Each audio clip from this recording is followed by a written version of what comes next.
to be undertaken have urgently been given the appropriate treatment of thrombolysis with tenecteplase in the SAMI ambulance itself. This medication dissolves blood clots for such cases. The patients was then admitted for appropriate follow-up, treatment and care. I wish to inform the House that since government took office, necessary has been made for a cath lab at Jawaharlal Nehru Hospital, and same will be operational within 1 month's time. During the last 10 years, there has been no increase in the number of ambulances, and I'm informed that currently 8 ambulances and 6 SAMI are awaiting repairs. Therefore, I wish to inform the House that this government is taking strong initiatives to renew these ambulances and SAMI vehicles, and as such, 6 new vehicles are expected to upgrade the services. Moreover, I wish to inform the House that much efforts are being made to streamline the coordination between the SAMI services and the cardiac units so as to minimize delays and improve outcomes for cardiac emergency cases for the benefits of the population. Yes, Honorable Ganga. Thank you, Mr. Minister. 41 cases have been catered out of 170 cases, which is not adequate in case of emergency percutaneous coronary interventions. Maybe later the Minister could provide the House with information about the number that have been refused and also the reasons for the refusals of the interventions. Thank you. Mr. Deputy Speaker, I have mentioned that 170 patients were referred, 41 patients were accepted for urgent primary percutaneous coronary intervention to the cardiac catheterization laboratory, and the rest, 129, they have been taken urgently. They were given appropriate treatment. They were not rejected. Appropriate treatment of thrombolysis. I am not a doctor myself, but I am made to understand that our ICU units, SAMI, they are themselves, they are moving ICUs throughout the country, and they undertake all urgent action that needs to be taken, that were taken, and care was given to those patients. And I have also mentioned that we are going to acquire more SAMI vans so that we can cater to the needs of more patients. Honorable First Member for Montagne Blanche Gandry, South East. Deputy Speaker, sir, B677.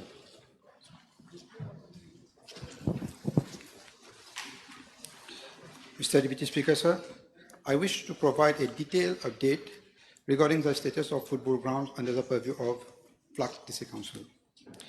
The Belair Rivière football ground, which covers an area of 6,400 meters square, was cleared on Friday, 11 July 2025. I am pleased to report that the lighting system at this ground is currently fully operational. However, it is important to note that the perimeter fencing has been damaged, and the cost estimate for the necessary repairs is around 1.8 million rupees. And the Council is in the process of securing financial clearance to proceed with these works. With regard to the Saint-Michel football ground, which spans 7,650 meters square, maintenance works are undertaken on Friday, 11 July 2025.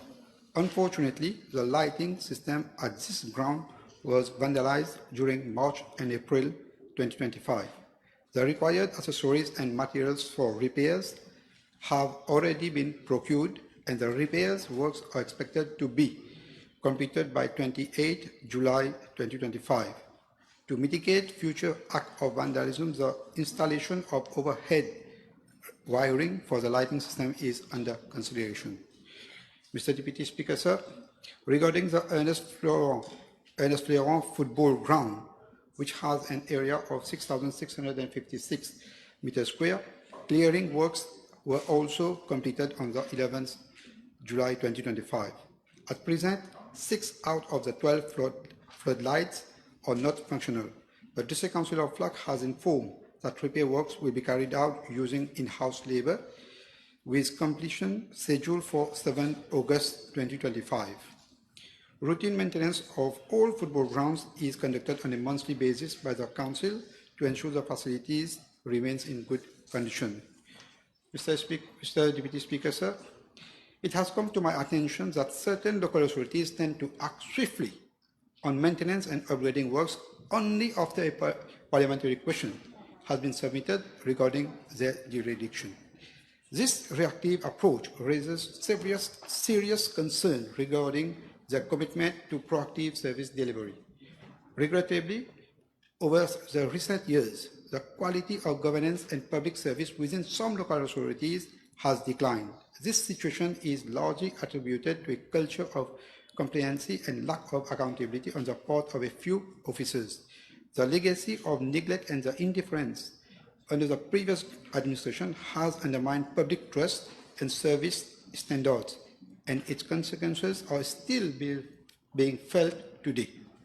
As previously stated in my PQ B 382 on 15 April 2025, disciplinary proceedings will be initiated against officers of local authorities who have failed to carry out their duties responsibly.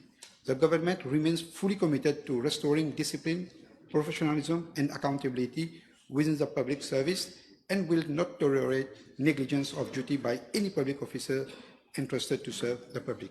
Thank you. Honorable Second Member for Culture Media Muka. Thank you, Mr. Deputy Speaker. Question B 678, please. Mr. Deputy Speaker, sir, I am informed that there is a significant difference between pitches used to play futsal and other variations of football. Futsal is usually played indoors on a hard court, typically wooden or synthetic. On the other hand, synthetic pitches designed to mimic natural grass, offering an environment-friendly space for running and tackling, are utilized to play other variations of football, such as normal or small-sided games. Mr. Deputy Speaker, sir, the Ministry of Youth and Sports is not a licensing nor a regulatory authority for such infrastructures. Therefore, the Ministry does not keep data on the number of synthetic football pitches or futsal which have been constructed and that are operational around the island. Nevertheless, the Ministry has sought information from local authorities as construction permits are issued by them. Information is being compiled and will be tabled later. As regards to part A of the question, I am informed that the Saint-François-Xavier Stadium in Port Louis, which falls under the purview of the Ministry of Youth and Sports, is equipped with synthetic grass and managed by the Mauritius Sports Council. I am further informed that the Mauritius Sports Council operates and maintains 10 multi-use games area, commonly known as MUGA, which was constructed by the Mauritius Telecom Foundation. These facilities include small synthetic football pitches. The cost of the construction and maintenance of the facilities are also being compiled. Maintaining a synthetic football pitch involves regular cleaning, infill maintenance, and periodic deep cleaning to ensure optimal playing conditions and longevity. This includes removing debris and weeds, if any, brushing the turf, checking and replenishing infill levels, and addressing any wear and tear. Mr. Deputy Speaker, sir, with regards to synthetic football pitches falling under the purview of public entities, as already indicated, the Ministry of Youth and Sports has sought the necessary information from local authorities. Regarding part B of the question, I am informed by the Mauritius Sports Council that there are no reported cases of physical injuries sustained by users of the 10 MUGAs or at Saint-François-Xavier Stadium. With regards to part C of the question, I wish to inform the House that the Ministry of Youth and Sports does not intend to replace its existing synthetic pitch at Saint-François-Xavier Stadium with a natural one.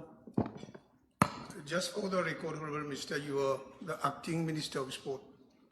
Yes. Yes, you reply to the question. The supplementary, the Honorable Third Member for Port North and Mount Island. Thank you, Mr. Deputy Speaker. QB 679, please.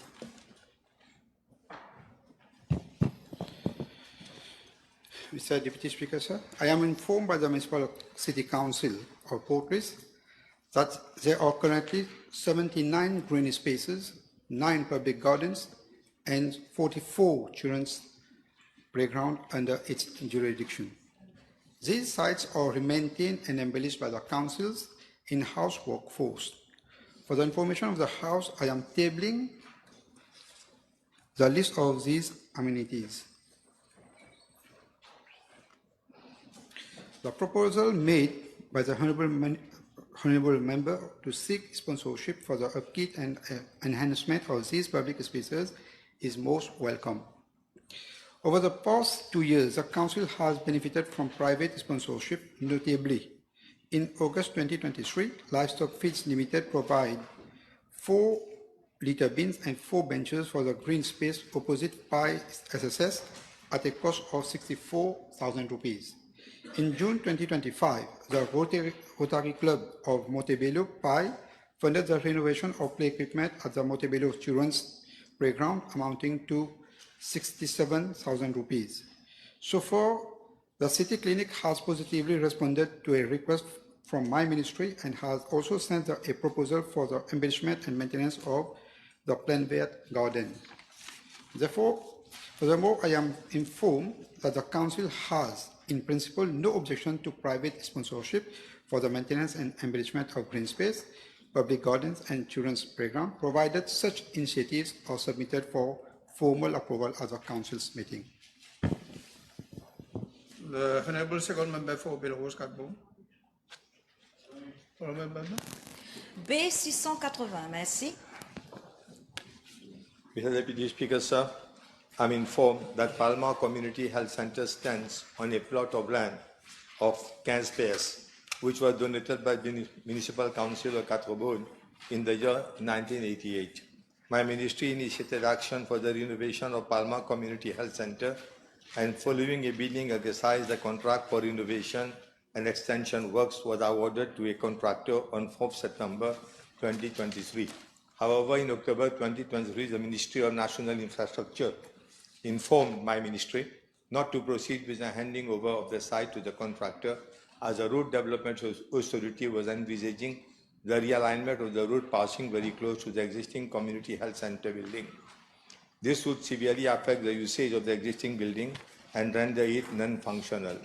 Consequently, in view of major road works in that area, construction works on the new proposed design of the community health center could not be implemented.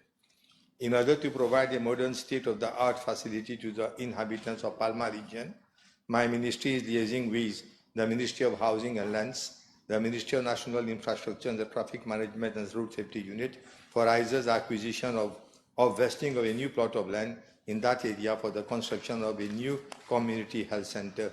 In the meantime, I can assure the Honourable Member that all mitigating measures will be undertaken to see to it that the place is safe for those who will come there. Yes, Je vous remercie, Monsieur le Vice-président. Je remercie le ministre pour sa réponse. Pending completion of procedures related to the land, will the minister inform the House whether urgent works could be undertaken, such as installing main courante on the front step of a dispensary and the toilet? Furthermore, if a solution can be considered to separate the pharmacy from patient consultations currently taking place in the same room. Thank you. I have already mentioned that mitigating measures will be undertaken, and I can assure the Honourable Member by next week we can have a site visit so that we can have a proper look at this at the building and take whatever decision needs to be taken. Do let me know when you intend to go to the site. Yes. The second member for Kashmir, Moka. Thank you, Mr. Deputy Speaker. Question B681, please. Thank you very much, Honourable Member. Mr. Deputy Speaker, sir, with regard to first part of the question, the total revenue obtained by government in respect of the tuna fishing industry over the period 2019 to 2024 amounts to 537,516,875 rupees. The revenue derived is from payment of the following: license fees of 382 million rupees by 780 registered fishing vessels, and tonnage fee of 156 million by foreign-owned Mauritian flag fishing vessels exporting tuna and tuna-like species, fish species. I'm informed that the 780 licenses were issued to the following categories of fishing vessels. 1, 294 licenses to fishing vessels under the Sustainable Fisheries Partnership Agreement with the European Union. 205 licenses to fishing vessels under the Mauritius-Seychelles Reciprocal Fishing Agreement. 311 licenses to fishing vessels not under any fishing agreement, and 470 licenses to Mauritian semi-industrial fishing vessels. Now, the tonnage fee was paid by foreign-owned Mauritian flag vessels operating in the industrial tuna fishery, exporting tuna and tuna-like fish species. Mr. Deputy Speaker, I'm tabling detailed information on the 780 fishing licenses issued to fishing vessels and revenue derived therefrom, as well as the applicable tonnage fee for the period of 2019-2024. Mr. Deputy Speaker, sir, with regard to the second part of the question, the forms in which the revenue was obtained in respect of the tuna fishing industry is mostly through bank transfer. The Honourable First Member for Port Louis North and Mont Island. Merci, Monsieur le Vice-président. Question B, 682. Merci. Mr. Deputy Speaker, sir, I wish to inform the House that in accordance with Section 8 of the National Pensions Act 1976, the criteria for someone to benefit from an invalid basic pension is that the person should suffer from a disability of at least 60%, which is likely to last for a period of at least 12 months, and he should be under the age of 60 years. First, let me inform the Honourable colleague of the constituency Port Louis North, Mont Island Port Louis North, that it would be inexact to state that the invalid basic pension to which the minor BCGAL was entitled was discontinued when he proceeded for overseas treatment. As a matter of fact, I am informed that a claim for invalid basic pension in favor of the minor was made on the 23rd May 2024. He was convened for medical assessment on the 4th of July 2024, 4th September 2024, and 5th November 2024, but he did not attend the medical board. Consequently, he was reconvened for medical assessment by the medical board on the 16th December 2024. On the 27th January 2025, he was recommended for the basic invalid pension for 1 year with effect from May 2024, date of application to April 2025. The first payment of 169,000 rupees was made by check on the 3rd of February 2025, representing payment from May 2024 to February 2025.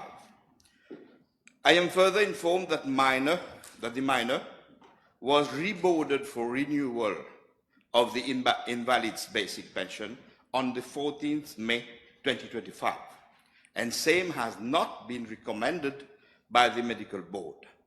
Following a disallowance notice issued to the minor, an appeal was filed on the 16th of June 2025, and the medical appeal tribunal hearing has been scheduled for 23rd July 2025.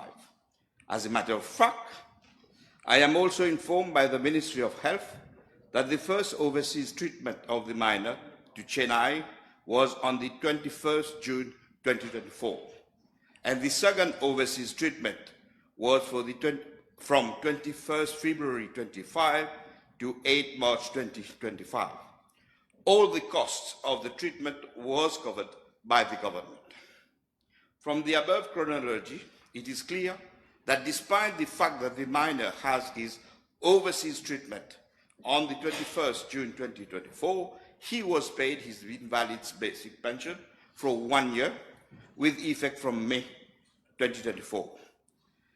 In addition, he was abroad, while he was abroad from 21st February 2025 to 8th March 2025, he was also paid his BIP for this period. Let me add that I have paid 2 visits to the mother, the minor, and the family to verify the fact stated above, and to extend this government's compassion to the minor and the family. In parallel, myself and activists in the region have ensured solidarity actions to help the minor and his family. Furthermore, given that this case is considered a hardship case by the National Empowerment Foundation, it has been decided to allocate a proper NHDC housing to the family and the minor. My dear honourable colleague can rest assured that I, as a caring member of the National Assembly, representing constituency number 4, and as a caring minister of a caring and a responsible government, we will always display kindness and humanism and assume our responsibility to our fellow citizens' well-being and dignity. Thank you, Mr. Deputy Speaker, sir. Yes, you are one supplement. Merci, Monsieur le Vice-président. Merci à mon collègue ministre pour la réponse. Comme vous le savez, c'est un cas très déchirant. Le ministre et son personnel, comme il vient de le dire, ont attendu que je dépose cette interpellation parlementaire pour visiter cet enfant. Je pose la question tout de suite. L'honorable ministre conviendra-t-il avec moi que ce cas n'est qu'un des nombreux cas où le personnel de son ministère fait preuve d'un manque de compassion et d'humanité? Que fera-t-il pour que les personnes en détresse n'aient pas à subir une telle humiliation dans l'avenir, tout comme le cas du bébé BCGAL? Merci. I refer to my colleague, the statement I made to the National Assembly during the last session to address the various issues that prevailed during the last 10 years and to address it with deep and profound reform that this government will be bringing to the law regulating and determining national pension, invalid pension benefits and invalid pensions and benefit. The Honourable Second The change will come. The Honourable Second Member for Gambia-Tudo. Thank you, Deputy Speaker, sir. B683. Monsieur le Vice-président, avec votre permission, je vais répondre à cette question. Je suis informé que Blue World Explorer Limited est le centre de plongée où s'est produit le 20 mars 2025, le malheureux incident au cours duquel M. BD a perdu la vie. Le centre de plongée a obtenu une licence d'entreprise touristique le 23 décembre 2024 pour exercer ses activités de plongée sous-marine à l'hôtel Le Méridien, après avoir rempli les conditions suivantes. A. Autorisation de la Mauritius Scuba Diving Association. B. Conformité aux normes établies par la MSDA pour une telle activité. C. Validité de permis de plaisance attaché au centre de plongée. Et D. Couverture d'assurance pour tous les employés travaillant pour la société. Monsieur le Vice-président, immédiatement après avoir été informé de l'incident, 2 agents de l'Office du tourisme se sont rendus sur place pour établir un rapport préliminaire. Ils ont indiqué que M. BD était décédé des suites de multiples blessures après l'explosion. Son décès a été confirmé par un médecin de la clinique du Nord. La police a ouvert une enquête. Les responsables de l'autorité du tourisme ont également indiqué que la licence du centre de plongée était valable jusqu'au 23 décembre 2025, tandis que celle du bateau de plaisance était valable jusqu'au 27 août 2025. Les activités se déroulaient conformément au protocole établi. De plus, tous les employés du centre de plongée étaient couverts par une police d'assurance. Néanmoins, compte tenu du décès signalé à la suite de l'accident, les activités du centre de plongée de l'hôtel Le Méridien et le permis de navigation de plaisance ont été suspendus en attendant la conclusion de l'enquête policière. En réponse à la partie A de la question, je suis informé que s'agissant d'un accident survenu sur le lieu de travail, le ministère du Travail et des Relations industrielles a ouvert une enquête afin d'en identifier les causes profondes. Je crois savoir que l'enquête est en cours. Mon ministère, Monsieur le Vice-président, attend le résultat de l'enquête de la police et du ministère du Travail pour prendre des mesures appropriées concernant la licence du centre de plongée. Monsieur le Vice-président, en ce qui concerne la partie B de la question, afin d'éviter de tels incidents malheureux ne se reproduisent, mon ministère a entre autres mis en place une squad pour conduire des visites surprises pour les opérateurs disposant d'une licence d'entreprise touristique auprès de l'autorité du tourisme pour les centres de plongée, identifier si les opérateurs adhèrent aux normes établies et s'assurer que leurs équipements complémentaires sont en bon état de fonctionnement. Monsieur le Vice-président, des instructions ont également été données au Tourism Authority d'appliquer strictement les dispositions des lois existantes, réglementations et assurer un suivi étroit de tous les titulaires de permis. Monsieur le Vice-président, enfin, en réponse à la partie C de la question, je dois dire que l'autorité du tourisme suit de près cette affaire et avec la compagnie d'assurance du centre de plongée et la conclusion de l'enquête policière, le nécessaire sera fait. Honourable Third Member for Kauchability Amoka.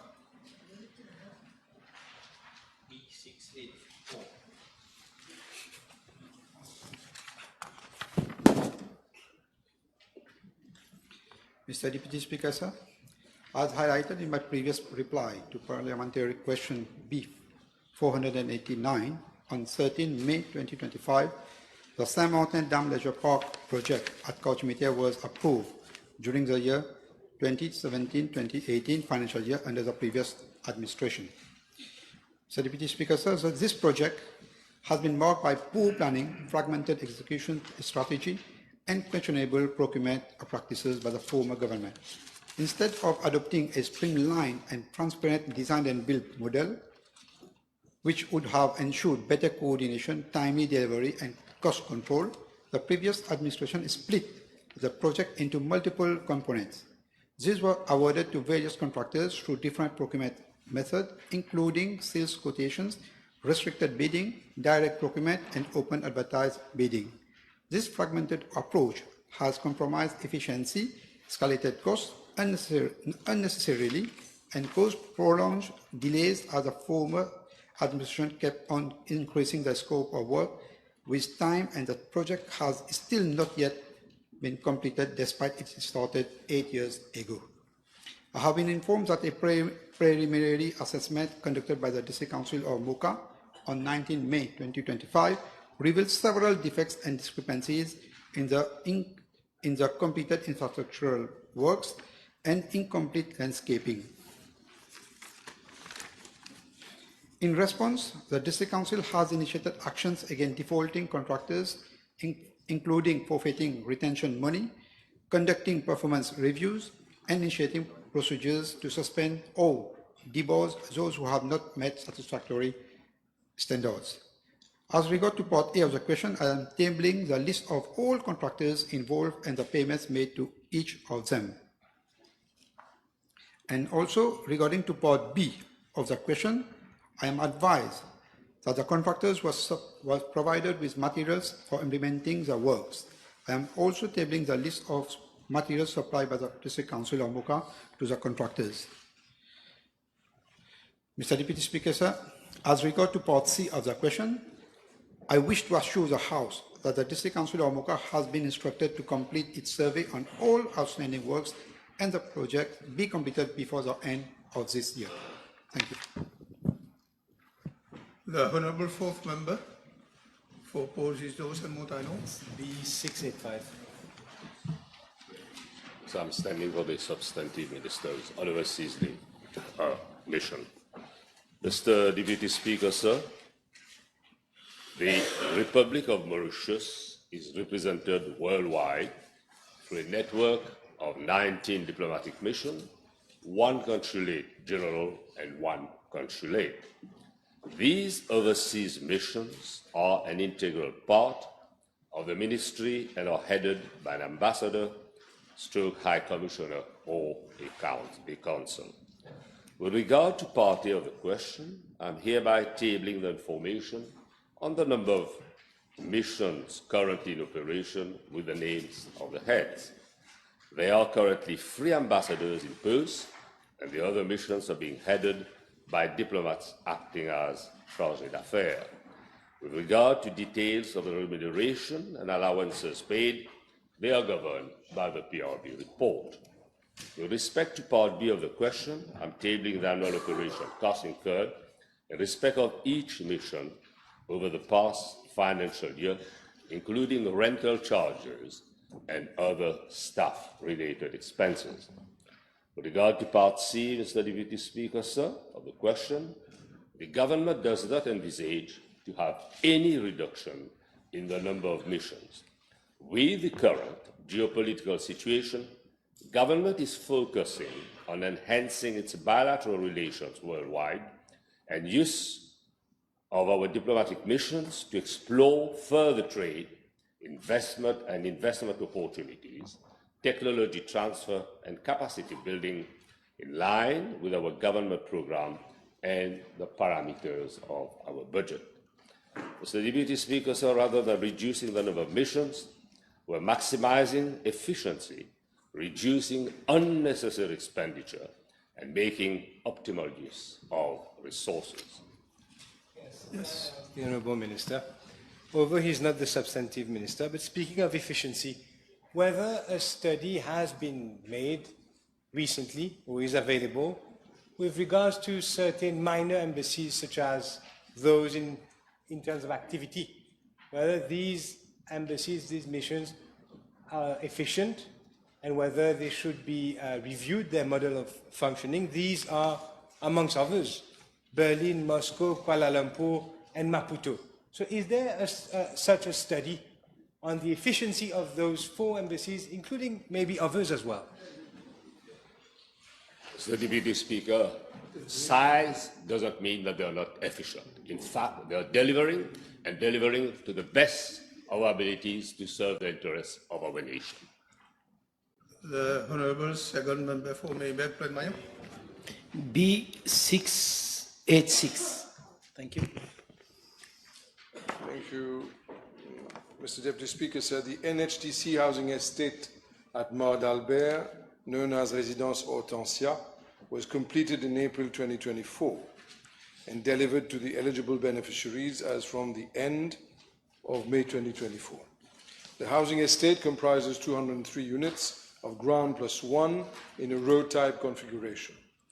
With regards to Part A, I am informed that by the NHGC that to date, out of the 203 housing units, 181 are occupied, 2 housing units have not yet been allocated, and the initial beneficiaries have declined, the offer, and 20 beneficiaries are currently carrying out fit-out and external improvement works prior to moving into their houses. As regards Part B, given that the housing units at Résidence Hortensia are individually owned, the housing estate is not governed by a règlement de copropriété, and thus there is no syndic. The residents are responsible for the upkeep and maintenance of their property. The NHDC has in March 2025 requested the District Council of Grand Port to take over the multi-purpose hall and the commercial space at Résidence Hortensia. The previous government had not made any preparations whatsoever with regards to those particular issues. A reply is now awaited from the relevant District Council, and my good friend, the Minister of Local Government, has been made aware of same. In the meantime, the NHDC is ensuring the maintenance of the green spaces, children's playground, and the other shared facilities and amenities. Allow me to add, however, that this is the way that things were planned by the previous regime. However, I am of the view that it is the responsibility, and it should be the responsibility of the local authority to maintain the children's playground, as well as the other facilities there. But it is also the responsibility, once the internal roads of any such estate is declared public, that it is and should be the responsibility of the local authority to maintain the roads and to clean the places. Because there are too many places that are not being maintained by the local authorities. The reason being so is that the previous regime has tried to remove them from the ambit of the responsibility of the local authorities. So if we are to work together as a team, we will be able to manage all those problems. Yes, Honorable. Yes, thank you to my colleague, Mr. There is a social welfare hall in this residence which have never been opened for the inhabitants. Can the minister see if needful can be done so that these people can have social community activities? The whole idea of that particular multi-purpose hall is precisely for the residents for it to be used. That there is, therefore, in my humble view, even though the previous government had decided that there shall be no syndic within such a property, I am of the view, and logic dictates, that there should be a syndic. Because if there is no syndic, who will maintain the multi-purpose hall? Because it is only for access to the residents of that place. So there should be a syndic. And the syndic and I take advantage of this, Mr. Deputy Speaker, sir, to pass the very important message, is that not only are we trying to revamp and reform the whole idea of managing and maintaining those residential estates, NHDC and SLD, but we have to continue with the new scheme that we're coming up with, mentioned in the budget, but the people with the syndic have to take the responsibility of contributing. A majority of them do, but it is important that all of us, if you get good service, they will clearly pay. Thank you. Next question, the Honorable Third Member for Portwis North and Mortailon. Thank you, Mr. Deputy Speaker, sir. PQB 687, please. Mr. Deputy Speaker, sir, with your permission, I will reply to this PQ on behalf of my colleague, the Substantive Minister of Information Technology, Communication and Innovation. I thank the Honourable Member for showing such enthusiasm regarding the mobile app Correct. Let me inform the House that this new app is still at its conception stage. Consultations are ongoing regarding both the features of Correct and the services that will be available thereon. At this stage, only the name, logo, and tagline of the mobile app have been reserved with the Industrial Property Office of the Ministry of Foreign Affairs, Regional Integration, and International Trade. Once this app Correct is ready, it is only then that it will be correct for the Ministry to provide ample information about sale. Thank you. Yes, May I ask the Honourable Minister whether there are measures that are being considered to encourage members of society to get registered with a new application? Yes. I think the Substantive Minister will take charge of that. Okay. The Honourable First Member for Pito-Rivière-du-Roi. Thank you, Mr. Deputy Speaker, sir. B688. Mr. Deputy Speaker, sir, with regard to Part A of the question, which requires detailed statistical information, I'm proposing, with your permission, to table this part of the answer. Regarding Part B of the question, I wish to inform the House that in line with government's vision, as stated in Government Programme 2024-2029, to position Mauritius as a globally competitive and vibrant higher education hub, my ministry, in collaboration with the various institutions operating under its aegis, has initiated focused actions to develop appropriate strategies for promoting Mauritius as a destination of choice for higher education. My ministry has established 3 national committees which are tasked with formulating recommendations and implementable actions to attract more international students to Mauritius. The committees are, namely, internationalization of higher education, branding and marketing of higher education, and Study in Mauritius platform. Mr. Deputy Speaker, sir, these committees, following extensive consultations with various stakeholders, presented their findings and recommendations at the Higher Education Summit, which was organized by my ministry from 4 to 6 June 2025. The recommendations are presently being translated into an action plan under the Study in Mauritius banner, and as an immediate step to develop a roadmap for attracting international students from key regions. Mr. Deputy Speaker, sir, a holistic approach is being adopted to promote the Study in Mauritius and internationalization initiatives, and these comprise, among others, facilitations regarding visa and work permit policies, simplification of application processes, and the introduction of post-study work visa framework to retain talents. Language support, cultural adaptation, access to health services, student orientation, and housing standards tailored to international needs, and promoting transnational education through joint degrees, academic exchanges, and virtual mobility programs. Yes. Thank the Honourable Minister for such an elaborate reply. Could the Honourable Minister also inform the House which countries are being targeted by the campaign to study in Mauritius campaign? Thank you. Initially, Mr. Deputy Speaker, sir, we are targeting countries like Zimbabwe, where we're already having a large number of students coming to Mauritius, Zimbabwe, Botswana in Africa, and in Asia, we're targeting Nepal and Indonesia. Thank you. The Honourable First Member for Port-au-Prince and Haute Island. Merci, Monsieur le Vice-président. Question B 689. Mr. Deputy Speaker, sir, I wish to inform the House that the setting up of an incinerator at Crèvecoeur, a plot of land measuring 1,200 square meters, was acquired by the District Council of Pamplemousses from Terra Gris on 29 September 2022 for a token sum of ₹1.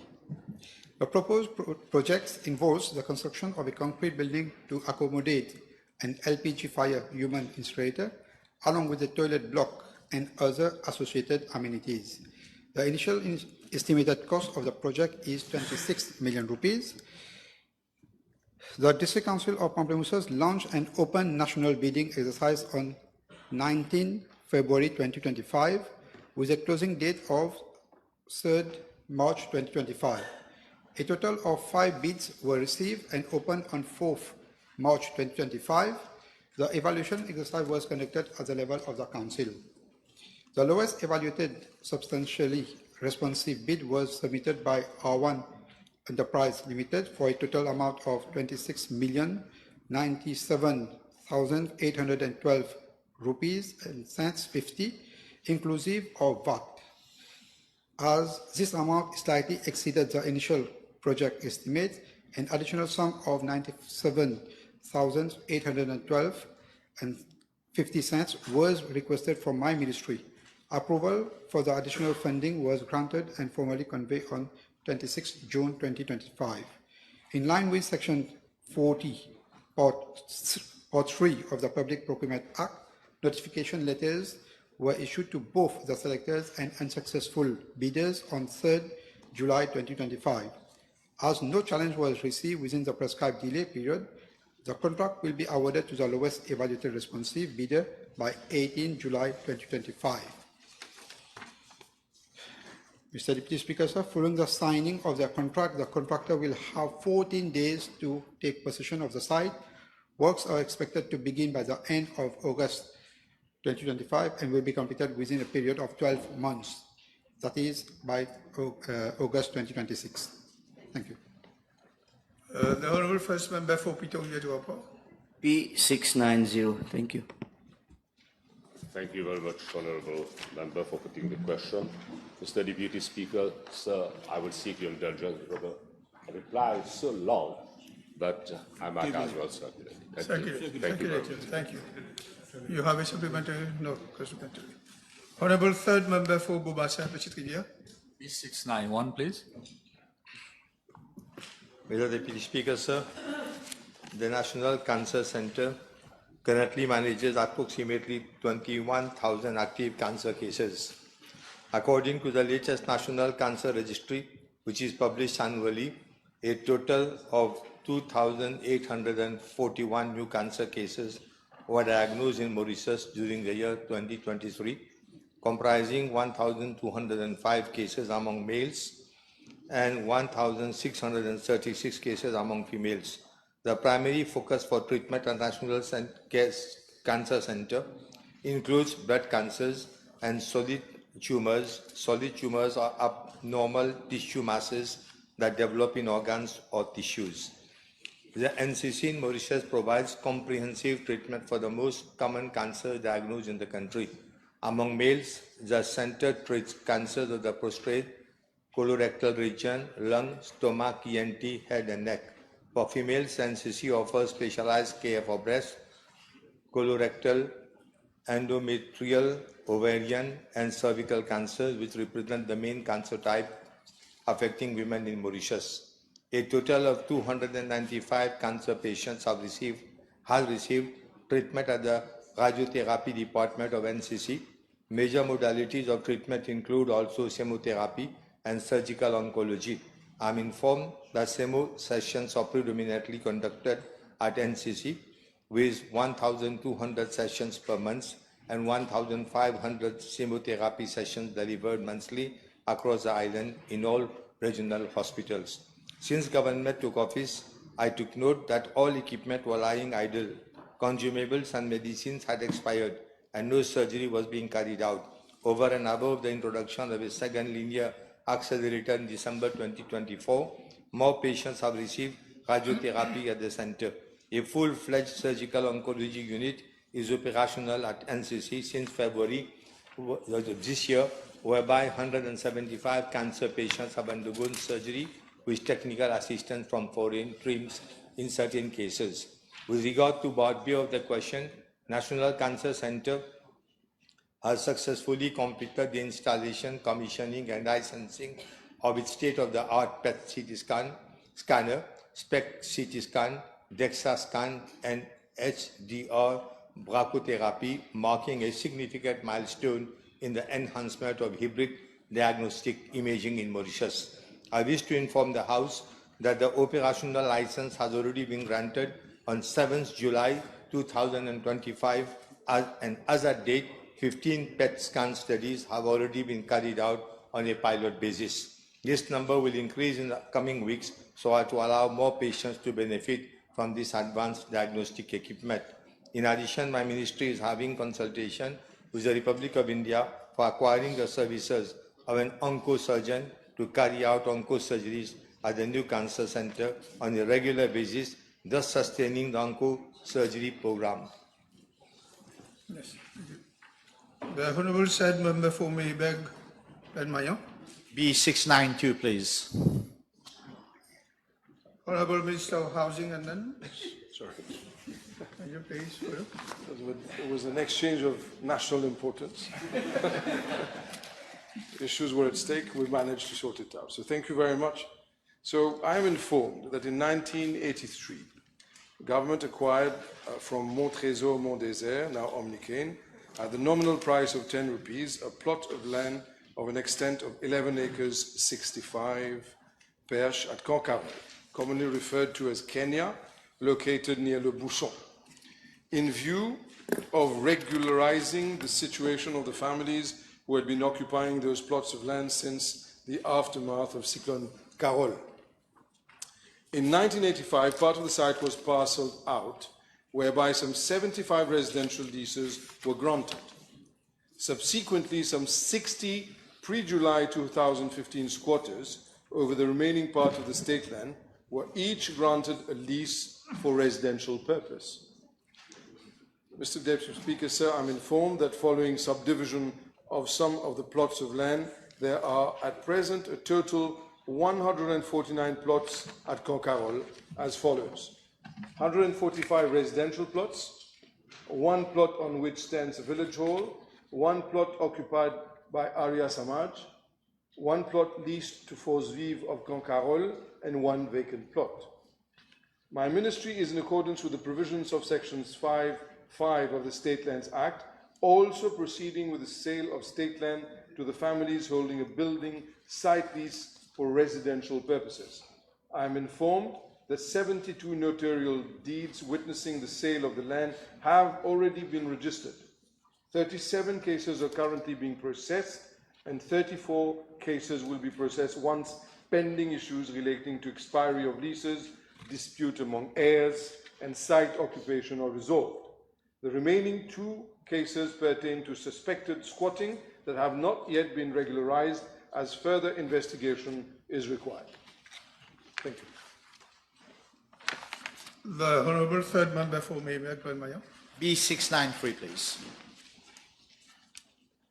Mr. Deputy Speaker, sir, I am informed that in 2015, the Road Development Authority commissioned a traffic study with a view to reviewing traffic scheme in Portrush so as to alleviate the current severe traffic congestion along the motorway. It was observed that one of the main bottlenecks was at the Place d'Armes intersection, which served as the main entry and exit point for both northbound and southbound traffic. Further to the recommendation of the study, the Descamps flyover project was implemented in 2018, which connects motorway M1 to A1 Road in front of Line Barracks to provide for a second entry point to the city centre for traffic coming from the south. Various traffic schemes have been implemented by the RDA as an integral part of the Descamps flyover to alleviate traffic congestion as follows. Number 1, reconfiguration of the junction as Place d'Armes by eliminating the right turning movement to the north. This movement towards the north via M2 was prohibited to ensure a better traffic fluidity for the mainstream traffic along the motorway for the northbound and southbound traffic. Number 2, following the aforementioned traffic restraint, traffic are now using alternative routes to exit the city centre to proceed towards the north via M2 as follows. Number 1, left turning exit at Place d'Armes on motorway M1, the U-turn at Kodar Roundabout to the north, turning to the left, roundabout and then going to the north. Royal Street, Nicolet Road, Military Road, the connection to eventually join motorway M2 through New Quai interchange. Brown-Séquard Street via Orléans Street and Deschamps Street via Kodar Roundabout and Slip Lane towards motorway M2. Brown-Séquard Street, Orléans Street, D'Entrée Castor Street, A1 Road, Colonel Sandapa Street, Kodar Roundabout, and then the Slip Lane towards motorway M2. Mr. Deputy Speaker, sir, prior to the implementation of the Descamps project and the extension of the metro line to the Place d'Armes metro station, there were 5 lanes in the northbound direction with 3 through lanes towards the north and 2 right turning lanes toward the city centre. There were 2 lanes in the southbound direction, and with this consideration, the capacity of the motorway at this particular junction was adequate to cater for the high traffic volume during peak hours for both through and turning movements. Currently, there are only 2 through lanes for movement towards the north and only 1 right turning lane towards the city centre, while the lane configuration towards the south has remained unchanged. This is because of the Metro Express project. It has consumed space on the motorway. This has decreased, therefore, the capacity for moving traffic from 5 lanes to 3 lanes along the northbound carriageway. With this reduction in lane configuration from 5 lanes to 3 lanes, there has been considerable decrease in the overall junction capacity for both through and right turning movements. From a traffic management point of view, the new road configuration has reduced capacity, and restoring the right turning movement towards the north will critically impact upon the performance of the Place d'Armes junctions, resulting in longer traffic queues and considerable traffic delays for traffic along M1 and M2. Mr. Deputy Speaker, sir, therefore, from the foregoing, reverting back to the old configuration is now not feasible. Honourable Third Member for Gobasa Chitrivia. 694, please. Yeah. Mr. Deputy Speaker, sir, with regard to part A of the question, I am tabling the requested information which was obtained from the National Land Transport Authority. As regards part B, I am informed that the regulator has already started working on the proposals to review the existing methodology used for the calculation and payment of the free travel subsidy. I am made to understand that the current formula, which dates back to the introduction of the free travel scheme in 2005, is primarily based on fixed amounts for different routes and the estimated fleet utilization for each operator. As such, payments to the bus operators are made as follows. National Transport Corporation, estimated time rate of utilization, 78%, UBS, 77%, Triolet Bus Service, 88%, Rosil Transport, 77%, MBT, 90%, individual bus operators, including Rodrigues, 90%. The monthly fee travel compensation for individual bus operators for the different routes, including Rodrigues, range from 37,750 to 71,500 monthly, that is. However, with the forthcoming implementation of the fleet management system, which will enable real-time monitoring of bus operation, including number of trips performed and distance travel, the NLTA will be able to effect the payment of the free travel compensation more rationally, fairly, and judiciously, since payment will be based on a trip basis. As such, Deputy Speaker, sir, the fleet management system will undoubtedly allow for subsidy calculation based on the actual number of trips completed, thereby ensuring greater accountability, transparency, and alignment with level of service delivery, and therefore better value for money for taxpayers. Thus, the revised formula, along with the support of the FMS, will soon put a full stop to the current state of chaotic affair, it's quite chaotic, which has perpetuated and worsened over the last decade. Here I would like to emphasize on statistics which showcase that. Number one, there has been an increase of 51% in our vehicular fleet since 2015 to date, which registered at the NLTA. It was 486,000 plus, now it's 733,000 plus. So therefore, one would expect more people to use vehicles than buses. So therefore, nothing has been done over the last 10 years. And I'm questioning that now. And number two, the number of buses licensed with the road service licenses has decreased by 100 buses in the last 10 years. Number three, the Metro Express has been introduced since 2020, and it commutes some 40,000 passengers per day. So one would expect less people traveling by the bus. Despite the aforementioned figures, the payment mechanism and quantum for the free travel compensation have remained almost unchanged, and I condemn this irresponsible disbursement offence over the last 10 years. This is why, Deputy Speaker, sir, I maintain that the fleet management system will be a game changer. A sum of 70 million rupees for first time ever has been catered for in this current budget exercise. The consultant has finalized the document, and same is expected to be launched soon. Furthermore, a consultation exercise has been fixed for Thursday, 24 July 2025, wherein all concerned stakeholders, including bus operators mostly, will be briefed on the fleet management system, the forthcoming bus services bill, as well as the introduction of the cashless ticketing system, which also is in the list of projects in the pipeline for my ministry. The above will undeniably bring a paradigm shift in the quest for modernization of the land transport as provided for in Government Programme 2025-2029. Yes. Merci, Monsieur le Vice-président. Par rapport à la décision du gouvernement de repousser l'âge de la retraite à 65 ans, l'honorable ministre peut-il nous dire si la pension de vieillesse, pardon, merci, de repousser la pension de vieillesse à 65 ans, L'honorable ministre peut-il nous dire comment il compte s'y prendre en ce qui concerne les personnes du troisième âge, justement, qui voyagent gratuitement par autobus? Y aura-t-il des changements à ce niveau? Insofar as this concern, I think there's no need for concern on this. There's no change. The Honourable First Member for Montaille Blanche, Gondry-Vieux. Thank you, Mr. Deputy Speaker, sir. B695. Yes. Mr. Deputy Speaker, sir, I am informed by the If your NLT. answer is long, we can circulate it. It looks very well. It's quite long. Yeah, but circulate it, please. Can I read the essential part then? No, circulate? circulate it. My friend will. So will please, read it. there you are. You have supplementary question? No supplementary. The second member for Kochimiti Muka.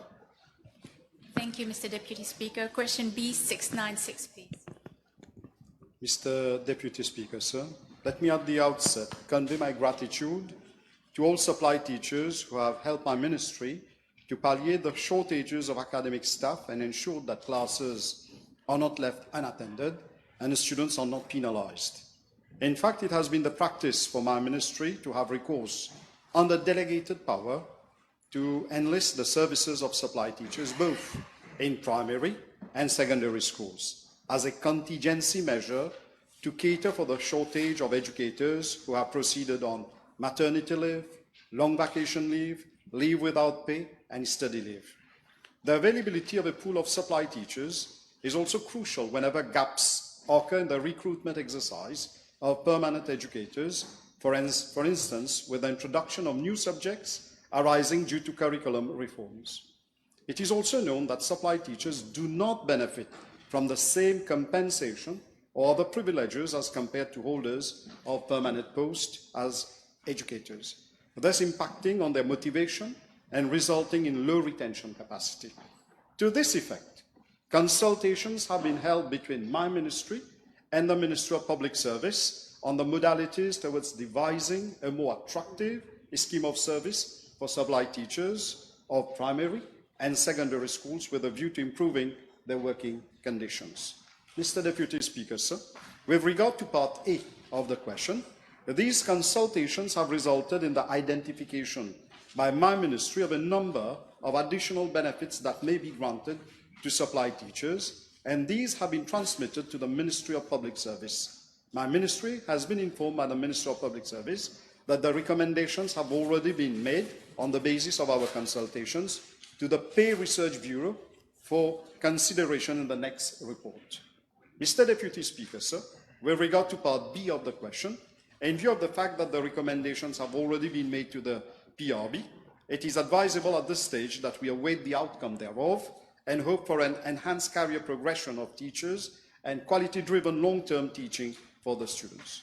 Moreover, after les Assises de l'Éducation held in April this year, we are going to hold the validation workshops prior to finalizing the blueprint for the education sector.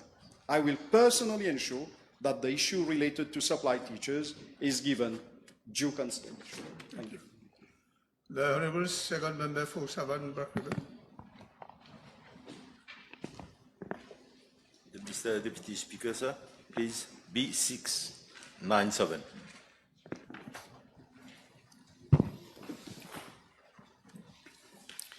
Mr. Deputy Speaker, sir, in accordance with Section 50 of the Local Government Act 2011, as subsequently amended, the responsibility of the removal and safe disposal of dead animals from public roads and other locations rests with local authorities. The burial of animal carcasses is regulated under the Animal Disease Act of 1925. At present, I am informed that there is no officially designated burial ground for dead animals under the purview of local authorities. In practice, scavenging teams collect animals' carcasses from roadsides or other locations either upon complaints or during routine inspection. These carcasses are treated with lime, sealed in plastic bags, and transported to transfer stations for appropriate disposals.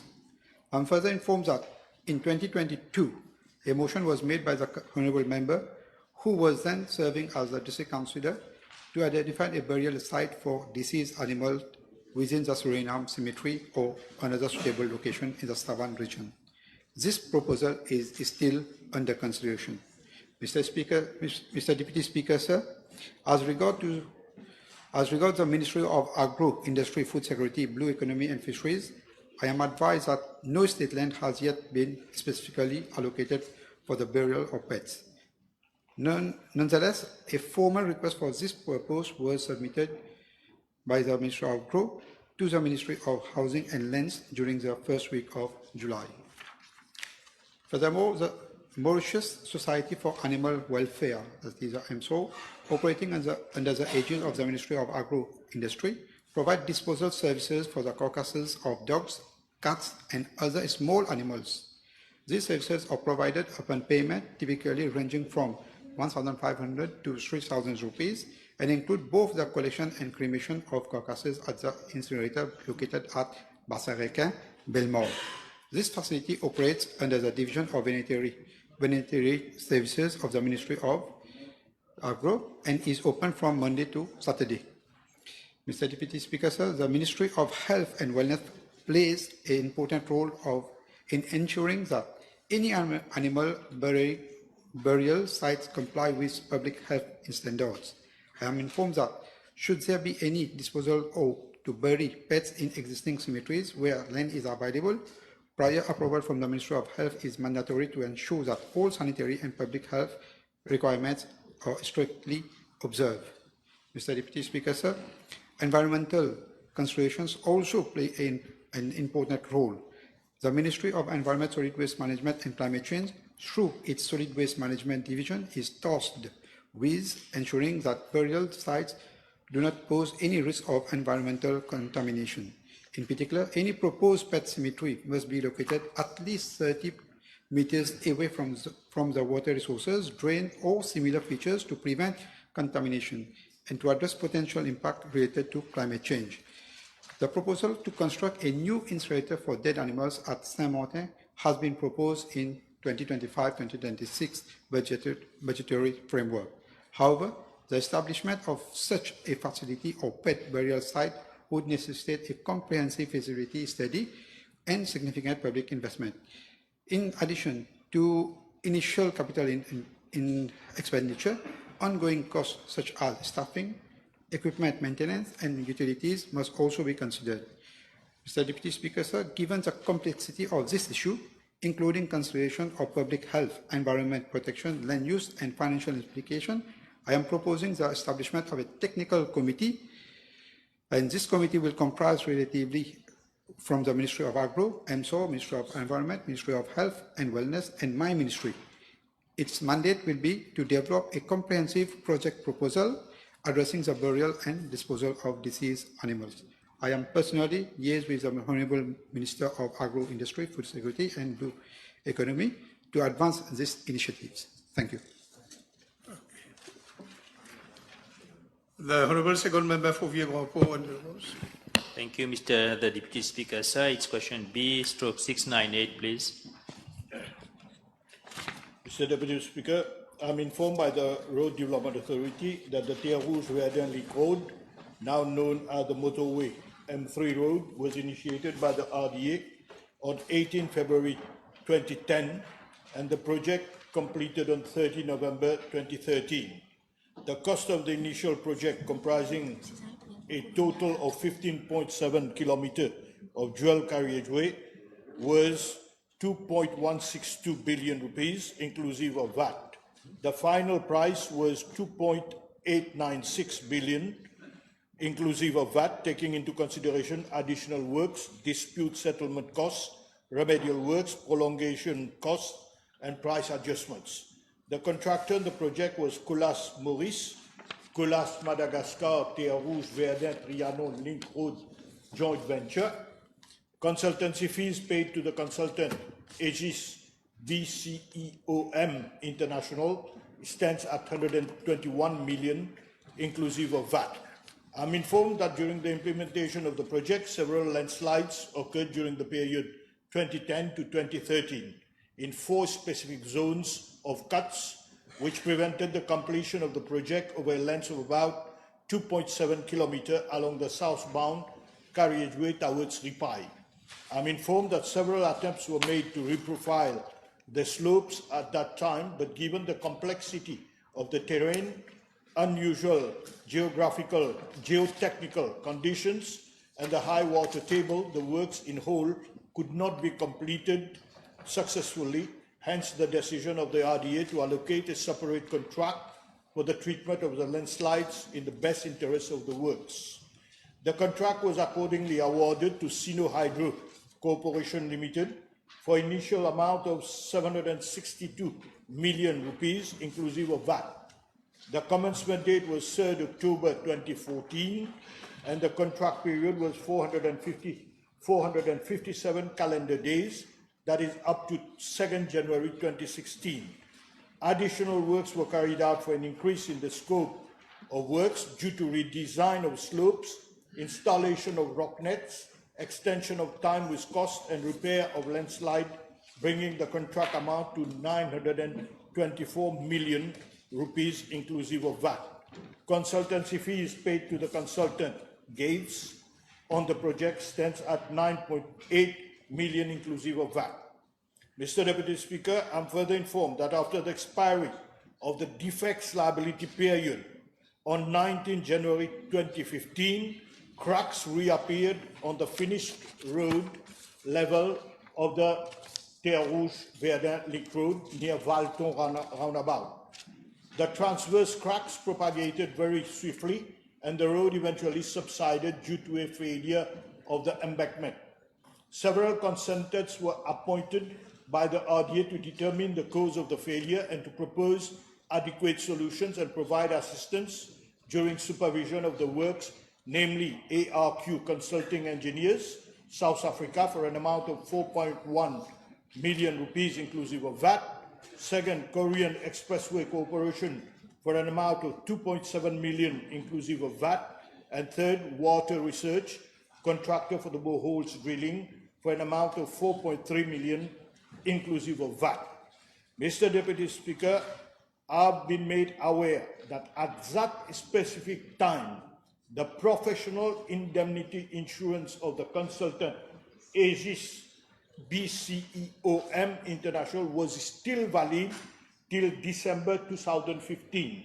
Despite that, for some obscure reasons, the then government did not at that material time explore any avenue, legal or otherwise, to recoup the cost of repairs from the consultant or the contractor. It should be highlighted that with a view to maintaining traffic on the Terre Rouge-Verdun Link Road at that point in time, a bypass road of 485 meters had to be constructed to avoid the damaged section. The works were allocated to Gamma Construction Limited on 2nd March 2015 for an amount of 18.3 million rupees inclusive of VAT. The work started on 3rd March 2015 and were completed on 6 April 2015. Mr. Deputy Speaker, sir, based on the solution proposed by KEC, namely a horizontal replacement method, the RDA awarded a contract for repair to embankment on motorway M3 at Ripai, project to Transinvest Construction, previously known as COLAS, the one of the party to whom the initial contract was awarded as a joint venture for 326.1 million inclusive of VAT. However, during the period mid-December 2017 to mid-January 2018, after frequent rainfall events, there were major cracks and slope movements, landslides on the mountainside, which affected the ongoing works. Subsequently, the contractor, based on the advice of a leading expert in geotechnical engineering, proposed to undertake pile stabilization to prevent the sliding as an additional measure. A consultancy contract was then awarded to Cerema from France for an amount of 3.2 million, inclusive of VAT, which is specialized in such type of works, to undertake the reinforcement designs and provide assistance during supervision of the works. The piling works were awarded in September 2018 to Sino Hydro Corporation Limited for the sum of 142.4 million inclusive of VAT, plus a provisional sum of 11.5, inclusive of VAT for unforeseen conditions. The order to commence was issued on 22 October 2018, and oil piling work were completed on 18 February 2019. The whole repair works were substantially completed on 19 July 2019. It is also worth to note that in January 2018, there was a collapse on the left-hand side northbound, approximately 475 meters from the Ripai roundabout opposite one of the previously affected sections. In order to stabilize this section, a contract for the design and build turnkey was awarded to Sino Hydro Corporation for the sum of 133.4 million rupees, inclusive of VAT. The work started on 18 February 2019 and were completed on 16 September 2019. Mr. Deputy Speaker, a project which initially started on 18 February 2010 to be completed on 30 November 2013 for a sum of 2.283 billion rupees has ended up to be completed in September 2019 for a total sum of 5.238 billion, more than twice its projected initial cost, depicting the vulnerable condition arising out of climatic change, but at the same time highlighting the weaknesses of non-timely actions which could have been taken in 2015. As regards part B1 and 2, the question does not arise. Okay, time is over. The table has been advised that the following PQs have been withdrawn. B700, B702, B708, B704, B707, B703, B706. Motion. Motion. Deputy Speaker, I move that all the business on today's order paper be exempted from the provisions of paragraph 2 of Standing Order 10. The question is that all the business on today's order paper be exempted from the provisions of paragraph 2 of Standing Order 10.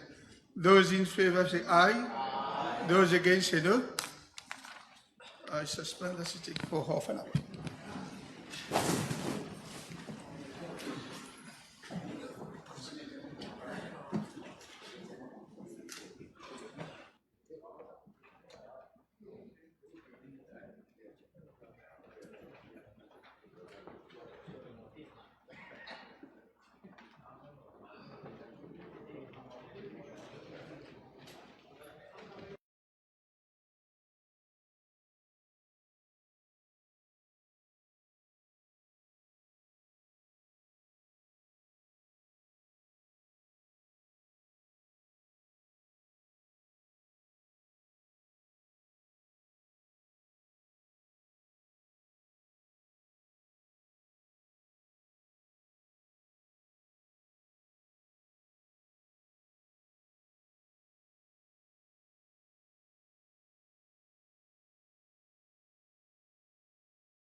Honorable.